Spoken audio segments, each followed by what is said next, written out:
Bonjour à tous, aujourd'hui on va parler des IPS ou systèmes de prévention d'intrusion. L'insuffisance des systèmes de sécurité de l'IDS a poussé au développement de nouveaux produits de sécurité comme les IPS.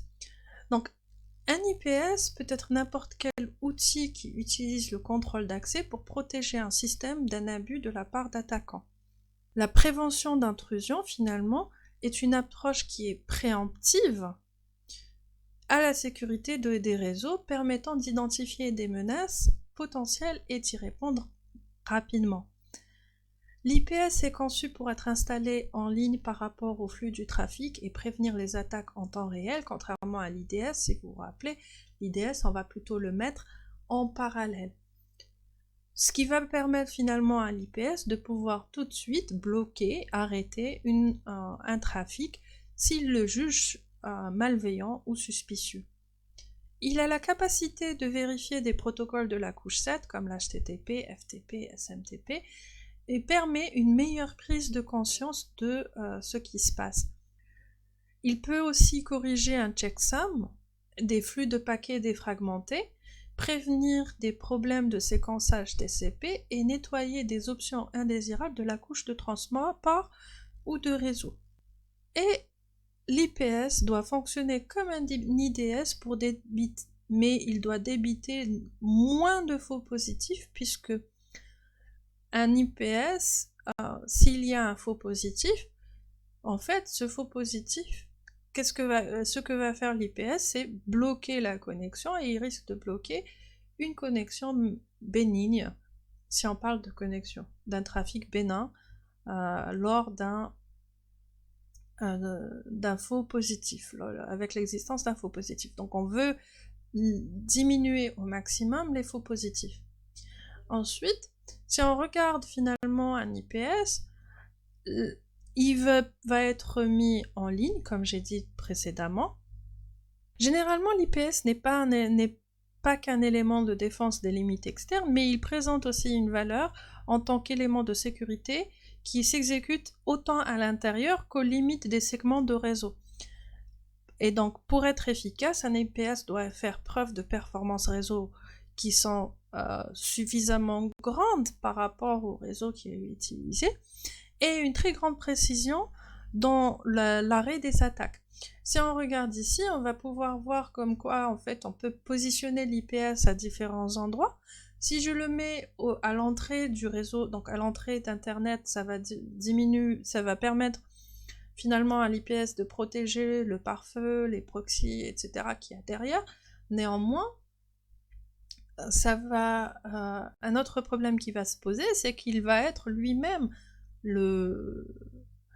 finalement l'hôte qui va être le plus attaqué directement. Et donc, on sait par exemple que déjà le pare-feu, qu'est-ce qu'il va faire? Il va éliminer beaucoup d'attaques puisqu'il élimine un certain nombre de trafics dus aux règles qui existent dans le pare-feu. Et donc, certaines attaques qui vont être arrêtées par l'IPS qui se trouve, si on parle de celui-là, et entre le pare-feu et Internet, et de toutes les manières, elles auraient pu ne pas du tout passer au travers du pare-feu, puisque le pare-feu va les arrêter à cause des règles qui sont mises en place. Donc c'est une décision, la décision de le mettre à ce niveau-là va dépendre de pourquoi on le veut là-bas, qu'est-ce qu'on veut vérifier. Un des exemples, ce serait protéger le pare-feu, serait un exemple. Une autre raison qui peut être considérée, c'est je veux voir combien d'attaques, par exemple, qui vont être arrêtées par l'IPS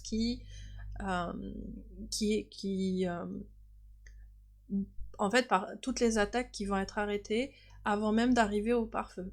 Par exemple, si je le mets entre notre pare-feu routeur et la DMZ, ici, on va le mettre à des fins de protéger les serveurs de la DMZ des attaques venant de l'extérieur, mais aussi de l'intérieur. Si je le mets à l'entrée du réseau local, du réseau interne plutôt, ça va être pour protéger le réseau interne, les ressources du réseau interne, des éléments venant d'Internet, mais aussi des serveurs de la DMZ, puisque un serveur qui se trouve sur la DMZ peut être compromis, et donc pour éviter que ça ne touche le réseau interne, je pourrais le mettre à ce niveau-là. Et si je mets mon IPS entre mes utilisateurs internes et mes serveurs internes, ça va permettre de protéger les serveurs internes. En fait, la raison principale, ce sera pour protéger mes serveurs internes, mes ressources internes, contre les utilisateurs internes. Puisqu'on sait qu'il y a aussi des attaques venant de l'intérieur qui sont soit faites par des employés de manière parce qu'ils, en fait, malveillantes, ou alors parce que les machines de ces employés ou de ces utilisateurs internes ont été compromises avec des malwares ou autres et qu'ils risquent d'essayer de se propager vers nos serveurs internes. Les IPS, ils vont utiliser plusieurs stratégies de prévention d'intrusion. On a la protection de process et mémoire basée haute. Cette stratégie veut dire que l'IPS va surveiller l'exécution des processus et arrêter tout processus qui paraît malicieux. Donc là, c'est si on parle d'un IPS qui est sur un node, qui est installé dans un node. Alors, ce que l'on a vu dans l'exemple précédent, c'est un IPS réseau. Mais tout comme les IDS, on a les IDS réseau et les IDS hot, les IPS aussi ont des IPS réseau et des IPS hot. Ensuite, on va avoir l'interception de session. Donc un IPS va pouvoir terminer une session en envoyant par exemple un paquet RST et il peut être fait en utilisant des plugins de réponse flexibles si elles sont permises. Un système de détection d'intrusion passerelle ou un Gateway Intrusion Detection System va être conçu de manière à arrêter le trafic malicieux entrant et il génère des alertes lorsqu'un trafic suspicieux est trouvé et un bon GIDS va arrêter tous les exploits qui sont connus.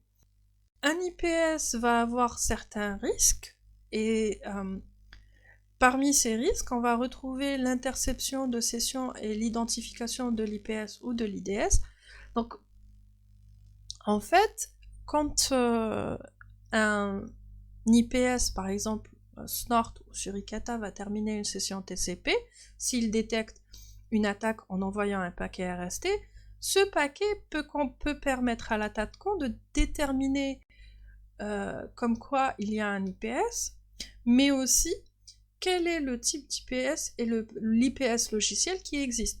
Alors, on va pouvoir faire ça grâce à du fingerprinting, des outils de fingerprinting qui sont utilisés pour identifier le type de système qui est utilisé. Une tentative de blocage vaincue par l'exploit, qu'est-ce qu'on veut dire par là? C'est lorsqu'il y a un quelconque intervalle de temps entre la détection de l'attaque par l'IPS et l'ordre de changement dans les listes de contrôle d'accès de dispositifs, l'attaquant utilise la cible pour établir une backdoor, une connexion avec une porte dérobée vers un autre système de son contrôle. Et donc on va être à ce niveau-là, l'exploit a été plus rapide que le blocage. Un déni de service qui peut s'infliger lui-même, si l'attaquant modifie l'adresse source par une adresse forgée ou en créant, finalement, en utilisant du spoofing, et si cette adresse spoofée est en réalité celle d'un système dont le réseau a besoin, il va en résulter des conditions de déni de service. Par exemple, si l'attaquant spoof l'adresse d'un serveur DNS, ce qui va empêcher la résolution de nom. Ensuite, le blocage de trafic légitime. Comme l'IPS bloque, en fait, si on est sur un faux positif, l'IPS va bloquer le trafic légitime s'il identifie le paquet comme étant une attaque. Et si ce trafic légitime est identifié incorrectement, on a une attaque finalement par l'IPS. En réalité, c'est l'IPS qui va créer un déni de service pour un trafic qui est légitime. Donc je vous avais dit qu'on avait deux types d'IPS. On a les IPS hot, Host Based IPS, et les IPS réseau, Network Based IPS. Dans les IPS réseaux, on va retrouver encore deux autres types, Content-Based IPS et Rate-Based IPS. Les IPS hot vont résider sur une adresse IP spécifique sur un ordinateur unique et il va permettre finalement de protéger le système de la machine, de l'ordinateur.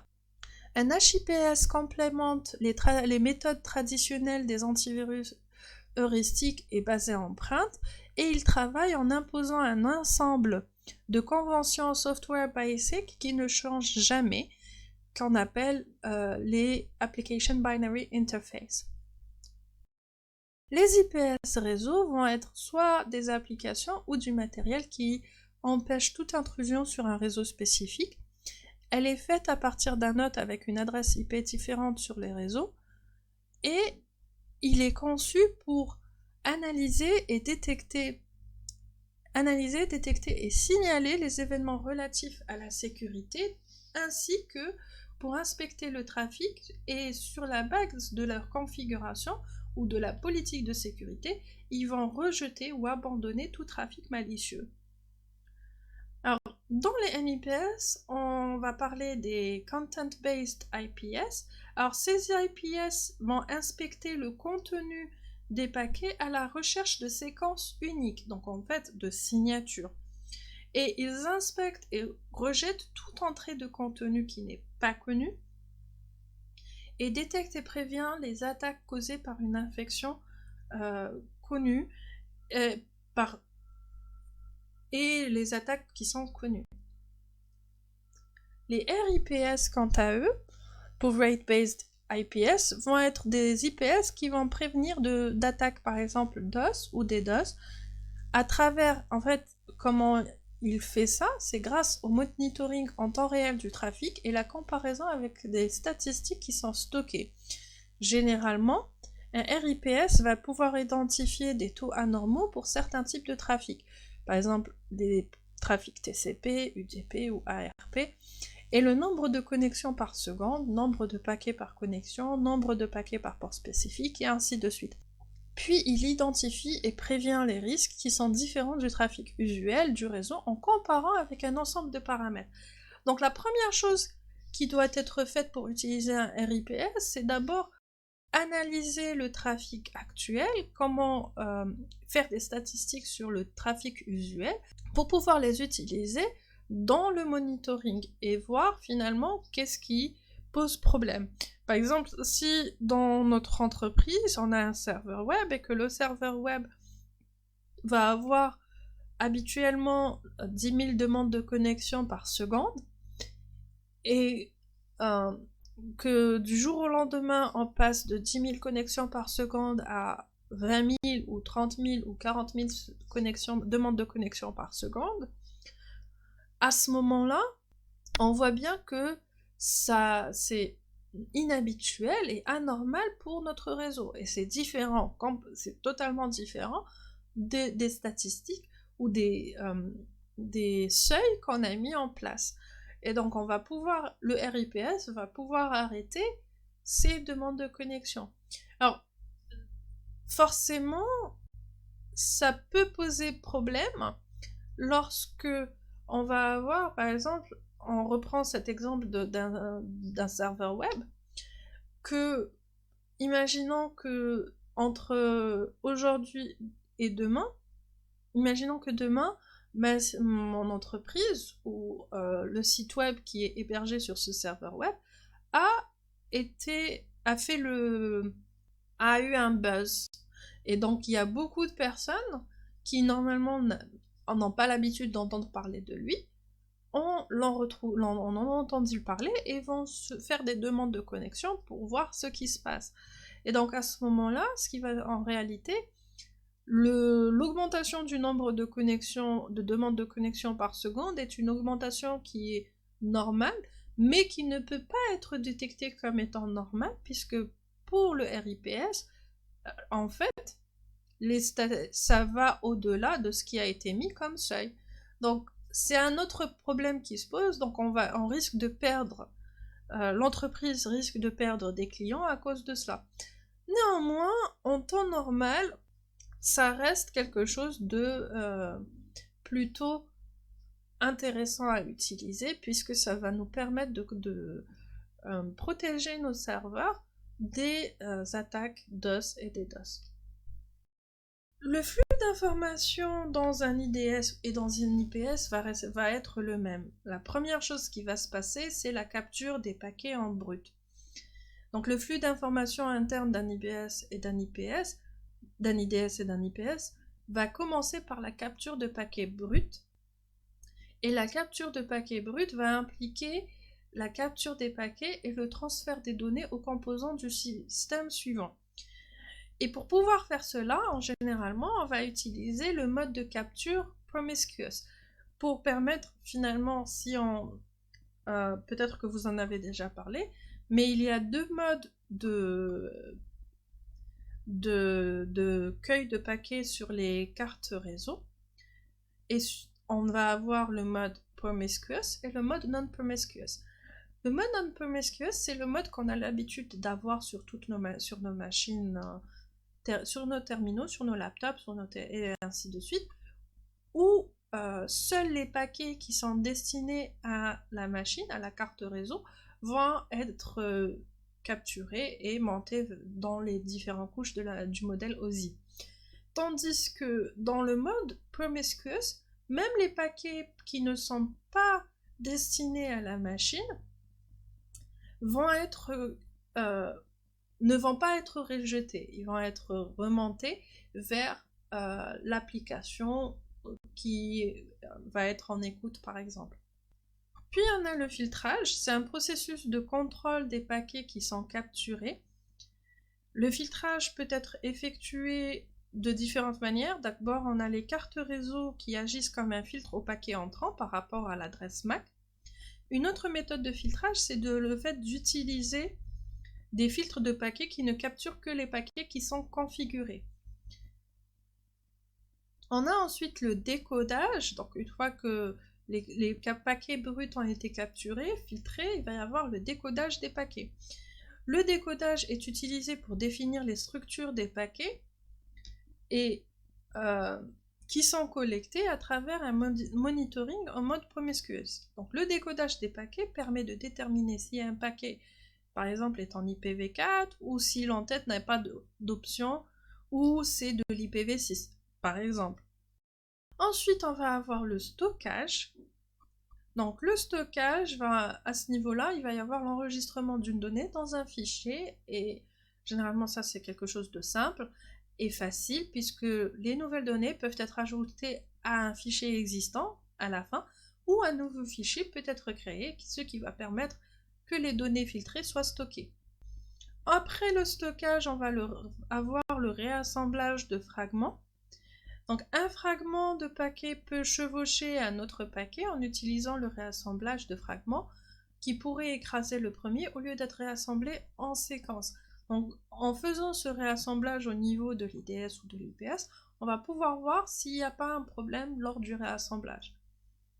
L'assemblage de flux, donc là c'est au niveau plutôt TCP, l'assemblage de flux va jouer un rôle important dans l'ordonnancement des paquets qui arrivent à un IDS ou à un IPS, et l'inspection par état de session TCP, qui est utilisée dans l'analyse de l'importance et de l'authenticité des paquets qui traversent le réseau, et enfin le firewalling, qui va permettre de protéger l'IDS et l'IPS d'être attaqués de l'extérieur par des malwares. Alors généralement, la plupart des IPS et des IDS ne possèdent pas de pare-feu natif, et donc le fait de mettre un pare-feu va permettre de filtrer les données du réseau et de réduire le trafic et de limiter, le nombre d'attaques qui va arriver jusqu'à l'IDS ou l'IPS. Et surtout que la plupart de ces IDS et IPS, comme ils ne vont pas posséder de pare-feu natif parce que s'ils en avaient un, ça va limiter les performances du système. Si on devait comparer entre un IDS et un IPS, on va voir que l'IDS est placé sur un réseau inactif tandis que l'IPS va être actif. L'IDS ne peut analyser un trafic crypté. L'IPS va être meilleur pour défendre les applications. L'IDS est installé sur des segments de réseau ou sur des hôtes. Même chose pour l'IPS, on va pouvoir avoir soit sur des segments de réseau ou bien directement sur des hôtes. Là, on parle d'IPS hôte ou d'IDS hôte. L'IDS va devenir réactif en émettant des alertes, tandis que l'IPS va bloquer de manière proactive. Et l'IDS va être idéal pour identifier des attaques de hacking, tandis que l'IPS est idéal pour bloquer la destruction web, par exemple. On a plusieurs, si vous vous rappelez, dans la vidéo de l'IDS, on avait parlé de mesures pour faire l'évasion de l'IDS. On peut avoir aussi les mêmes mesures pour évader les IPS. Et donc, les contre-mesures à cette évasion vont être de fermer les ports switch associés à des hôtes d'attaque connus, effectuer une analyse en profondeur du trafic réseau ambigu pour toutes les menaces possibles, utiliser un TCP fin ou RST pour terminer une session TCP malicieuse, chercher les opcodes qu'on peut retrouver souvent dans des shellcodes comme le NOP et autres que l'opcode 0x90 pour se défendre contre les problèmes de shellcode polymorphique. Former les utilisateurs à identifier les patterns d'attaque et mettre à jour et patcher régulièrement tous les systèmes et appareils réseau. Encore une fois, c'est là où la formation des utilisateurs est importante. Déployer un IDS après une analyse détaillée de la topologie réseau, de la nature du trafic et du nombre d'hôtes à surveiller, même chose pour l'IPS. Utiliser un normalisateur de trafic pour enlever toute ambiguïté possible du flux de paquets avant même qu'il arrive à l'IDS. S'assurer que l'IDS ou l'IPS normalise les paquets fragmentés et permet le réassemblage de ces paquets dans le bon ordre. Renforcer la sécurité de tous les dispositifs de communication, les routeurs, les switches, les pare-feux et ainsi de suite.